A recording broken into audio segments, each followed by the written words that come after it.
Hello and welcome back everyone, I'm Blue Banana and this is Stellaris, or Let's Play with the Space Parrots. I'm terribly sorry because I have to do this in post-commentary. For some reason my audio file got corrupted and I really need to, well, redo all this, and I have no clue what I was talking about at the moment. But I do think that we had this ancient mining drone event that I'm dragging around right here. And I think we chose the option to establish a listening post. Now, to let me read this, reports of deep space mining drones in certain systems have been investigated. The drones appear to be the workers and custodians of an autonomous orbital mining operation, established millennia ago and then soon abandoned by all but the drones themselves, judging by the state of the processing equipment. The purpose is obvious though, mining, but who it is that asked them is not immediately apparent. What is obvious is that no shipment of minerals has been retrieved from the system in hundreds, if not thousands of years. They may be only old drones, but they should be kept under close watch by the Galactic Orni Consortium. Now, once again, I need to do this in, well, as a post-commentary. So I hope I do, I get to this all in time. As you can see, we chose to not attack them, but establish a listening post, and I remember that my main argument for this is that we are a scientific race, or, you know, not really that military. I mean, kind of, but mainly we want to first study, and if we actually see that enemies, that they are enemies, or that they are some kind of menace that could wipe us out, then we act first. Somewhat. When we're trying to be friendly first. If we're not getting attacked, if somebody is not really a threat, then we don't attack. Somewhat in that case. I mean, we destroyed these void clouds, I think, in the last episode, I'm not sure. But, well, they kind of were a threat, right? They were really, really aggressive towards us. We entered the system, they attacked us, and we wanted to have the system. I think it's optional, you can see it in the bottom corner. So I'm basically watching my own video here and just talking over it. And I think I was trying to recruit a governor for our second planet, that's Rookie. Now we have three options as you can see here: a cheap one, someone who reduces building costs and building time, or someone who increases the output. Now I think I hold off of recruiting someone, mainly because I think 10% increased engineering, physics and society output on a planet isn't really that much. Think about it this way: you see it at the top, we gain 12 science, right? Or 12 physical science points per month. 10% of that? That's not even that much. Plus, our planet doesn't even produce all 12 of those. We have some mining stations somewhere in space, so I didn't recruit anybody.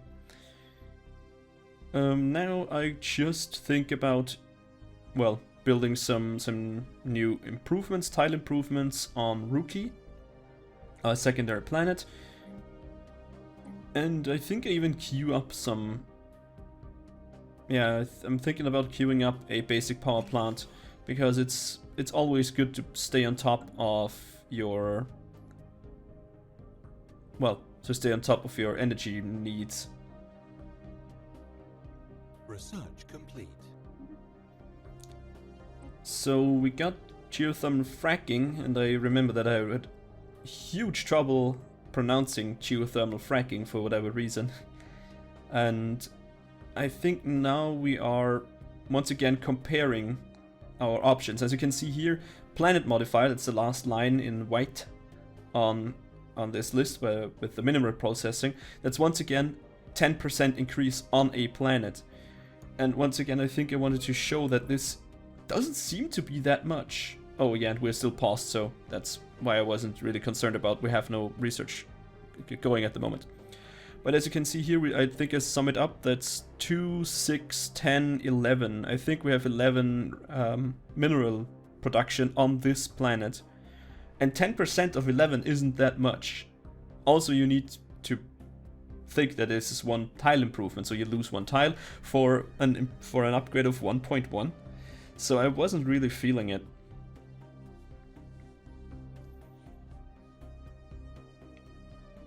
I can't remember what I was doing right now. Did I now see that we need a new tile improvement? Because there are 3 parrots that aren't really working on in a building.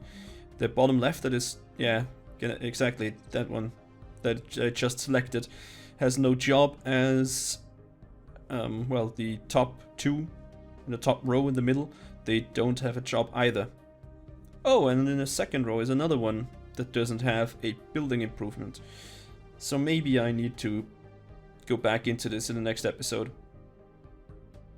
Or maybe I upgrade this in the later stages of this one, I'm not sure. I'm thinking that our mineral output at the moment is rather, well, okay.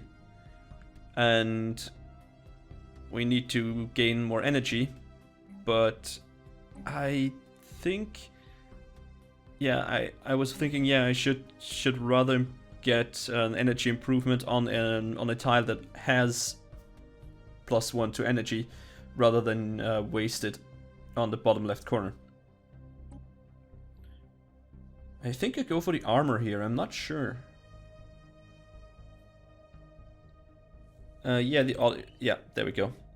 The autocannon, I'm still not convinced that anything is better than rockets.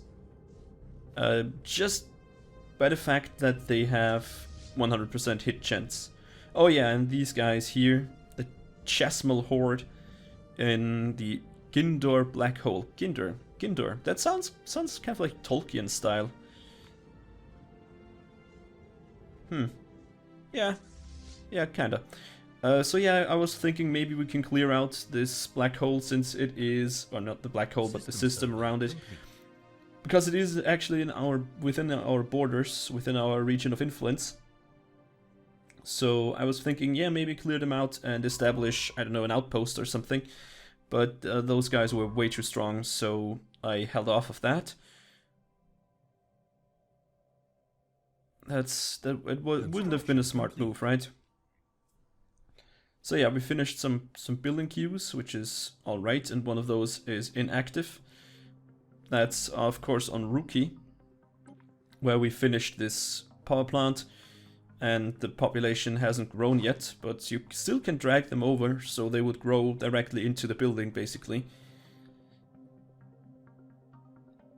And as soon as they pop up, we have an active building, an active power plant there, so that's great. It's very convenient.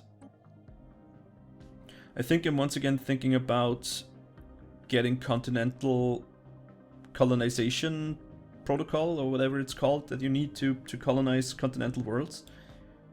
Since we have some of them in our sphere of influence at the moment. I can't really say sphere of influence, right? It's not really a sphere, but a blob or something.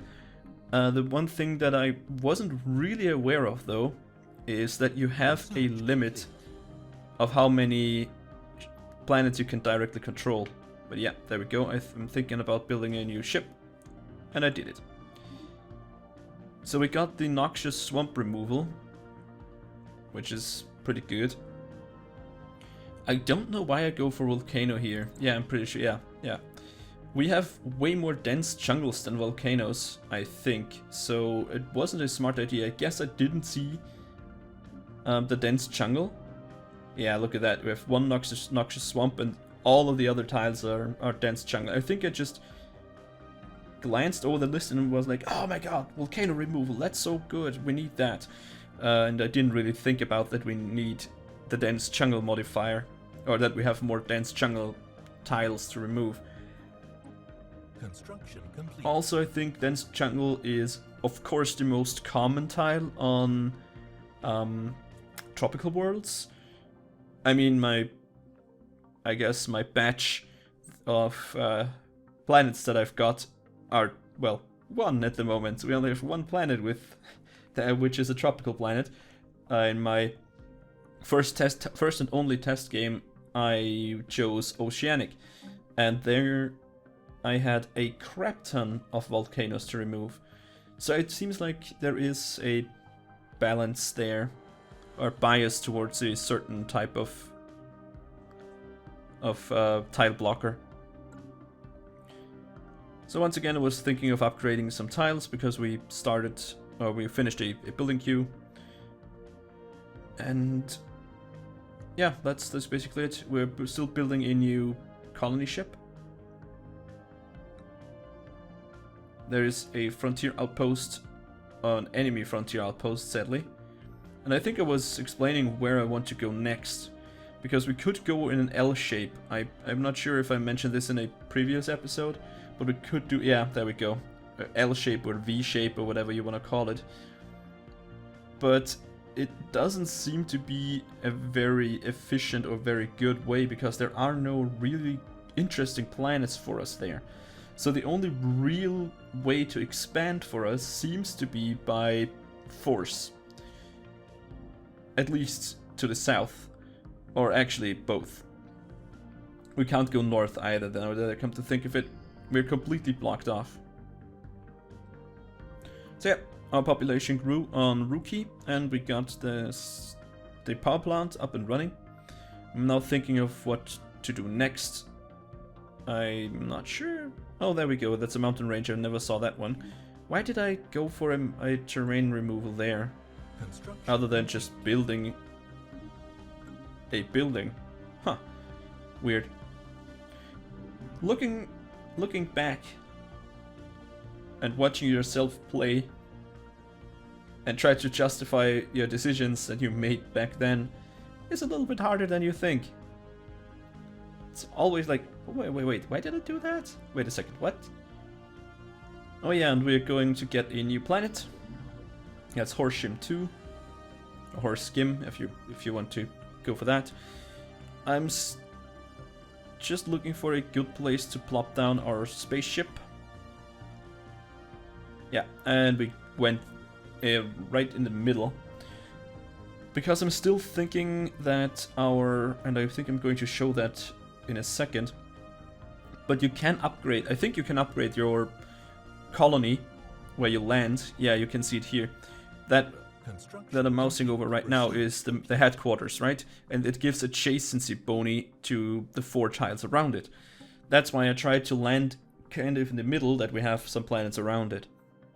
Some tiles, of course. And here I think I go for either fusion missiles or tier 2 armor. Or did I? No, the defense platform. Interesting. Yeah, I think because it's a kind of like tier 1, if you rank it from tier 1 is the most basic research. I think that's why I took it. Oh, and the war declaration just popped up.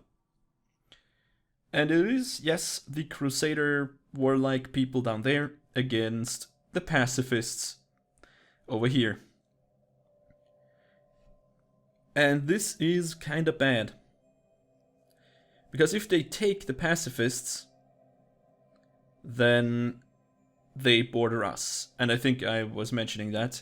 Sadly, once again, the audio file got destroyed, corrupted, whatever. I couldn't recover it. And I thought I could either reload and do everything again, but then I would have had to find the autosave. And then I thought, nah, I just try this post-commentary style. Why not? Why the hell not? Never done it before, so let's try. We're going to build actually a new kind of destroyer. The swoop class destroyer wasn't really the best, and since we have new weaponry, I was thinking, hey, let's try the space torpedoes and the plasma thrower. It seems to be, well, it seems to be a really interesting combination. One pierces, I think, shields. The torpedoes, I think, pierce shields, while the plasma thrower pierces armor. I'm not 100% certain on that, it's just on top of my head. Yeah, I called it thermo swoop because we have a plasma thrower on that. if we, increase or, improve, take improved components, we of course need more energy, and I'm like, shite, I need to get more fission reactors. I should get a fusion reactor soon. That would increase our power output, that would be better. And now I'm just playing around with where to put the reactors and the deflectors to, well, gain the maximum power usage. So now we have a deflector, we have 1 tile of armor, and that's that. 14.19 damage per time unit isn't too bad. And it seems like these improved sensors is made basically for free. I think it didn't really change anything. Oh yeah, and now I'm calculating armor reduction. And I think I went with, if this large space torpedo does 100 damage, that's top end, and I think 100 is easier to calculate. So 100 damage, and we have damage reduction of 11%. That would mean, well, we take off, I think, 10 damage off this hit. I'm not sure if this is how the calculation is done, but yeah, we would decrease it to 90 damage and still take 90 damage. It's not that great, is it? So the shields, I think deflectors of 25, means that we absorb the first 25 damage that we would take to the hull. So we have effective 625 HP. So it's not that big of a deal, it seems like. And it doesn't even absorb all the damage, because space torpedoes, the ones that we just have on our frigate, not frigate, the destroyer, that one pierces shields. So I don't get it. Also, we can't upgrade our current destroyers because we got a new class, so we need to change the design for the old class, the swoop class, the ones that they are actually in, and then we can upgrade them to better weaponry. And there we go. I think didn't I upgrade to the ion drive? No, I didn't. Interesting. One thing that I need to do in the next episode. Alright, see, now the upgrade button was available, and we upgrade our existing swoop class destroyers, who had just normal, what's it called again? Just normal fission, no nuclear missiles. Yeah. Alright, so this is a specialized, the green crystal capacitors. I think we got that because we destroyed some crystals and analyzed the wreckage.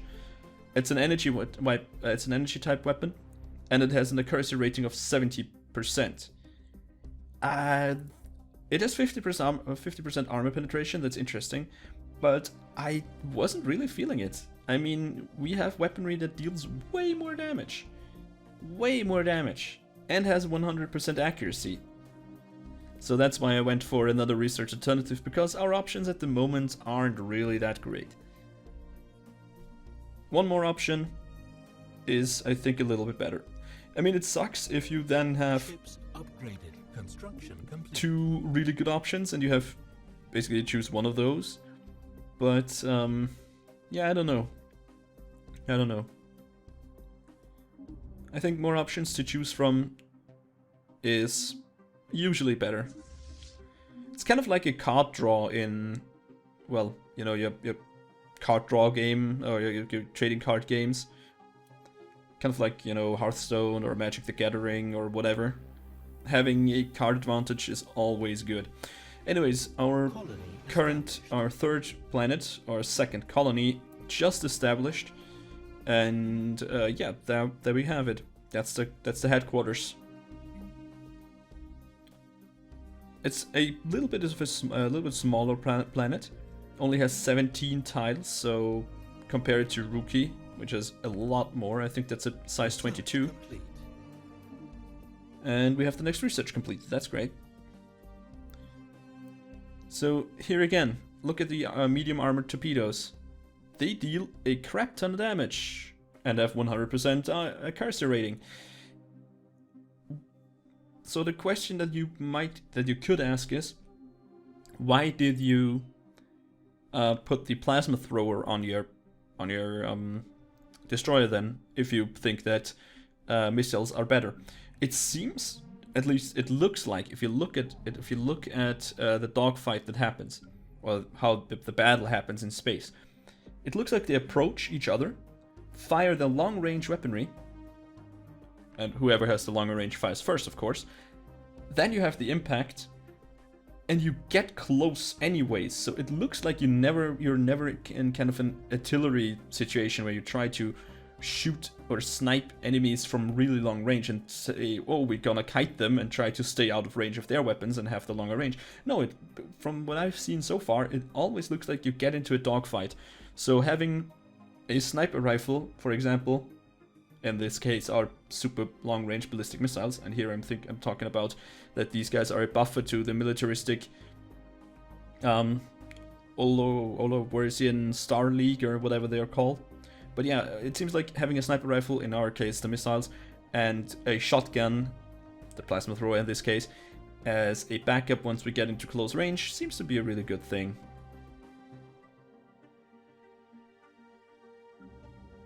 Because we kind of get into close range. I don't know, it kind of feels like. Feel free to correct me if I'm wrong. Oh yeah, and we get this regenerative hull tissue, a rare technology. So a genetically altered version of silicon-based bacteria could potentially be manipulated to regenerate non-organic materials. It is, we could regenerate a 0.5%, 1%, or I think 1.5% of our hull every month. It seems to be a really cool option, and I was interested in it. And here we have the planetary capital, which I think you can upgrade your thing to. But look at that. We would need 475 months to complete it. So it just isn't worth it. It would take way too long and clog up our researcher for way too long. That's why I chose to get the biolab, because our society research is lacking, and we can't even, compensate because we can't build a biolab at the moment.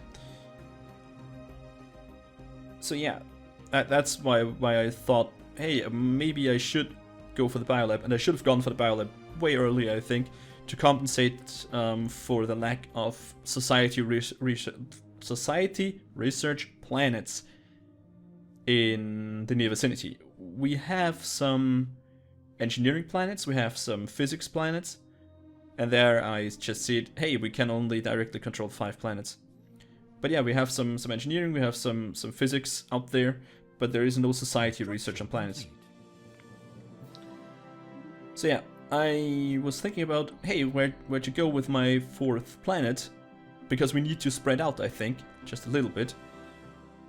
And if we can only directly control 5 of them, then you really need to make them count.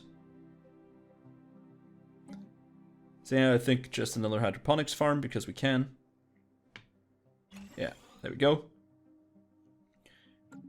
I'm wondering what food is all about and why do we need food on the planet, but I should look that up, I guess. Yeah, once again, I'm kind of hesitant. I think I was trying to ask them how the war is going against these militaristic crusaders down there. But yeah, there is an option for that, so... Construction complete. Yeah, there is just nothing. We could give them a non-aggressive pact, but not really worth it. They are currently at war, so they don't have the resources to attack us anyway. They need to defend against these militaristic crusaders.